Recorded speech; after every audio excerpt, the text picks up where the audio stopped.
Notre troisième invitée, vous êtes donc Madame Poulin-Catan, c'est ça? Merci à vous d'être là. Quel est votre lien avec l'affaire Aubéry et l'affaire Aliker? Alors, de lien direct, non, mais indirectement, de toute façon, l'histoire et l'éducation, moi je suis doctorante en sciences de l'éducation et de la formation, spécialisée dans l'éducation des adultes. Et donc, l'éducation et la formation, et l'éducation, pardon, et l'histoire sont interdépendants, de toute façon.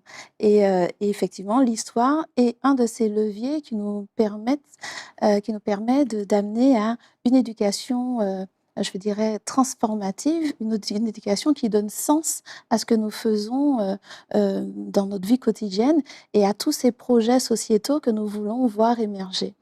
Et singulièrement, cette affaire Aliker, l'affaire Aubéry et donc l'affaire Aliker, qui est sous-tendue, nous permettent de nous interroger sur les notions de justice, de vivre ensemble, de démocratie. Enfin voilà, il y a énormément de tiroirs dans ces affaires qui nous permettent de penser ou de repenser nos modèles pour arriver à une certaine soutenabilité martiniquaise.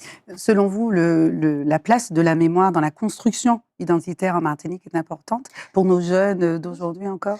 Alors, à la Martinique, singulièrement, c'est très important puisque la Martinique est plongée dans une espèce de culte de l'oubli depuis un certain nombre d'années.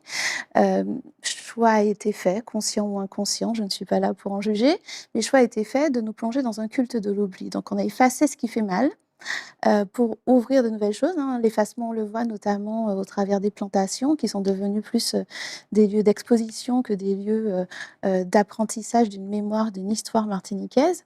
Et ça ne nous permet plus de pouvoir avancer, de pouvoir construire nos identités en conscience et de pouvoir avancer dans cette diversalité au sens de glissant nécessaire finalement à notre construction puisque nous sommes une nation hybride.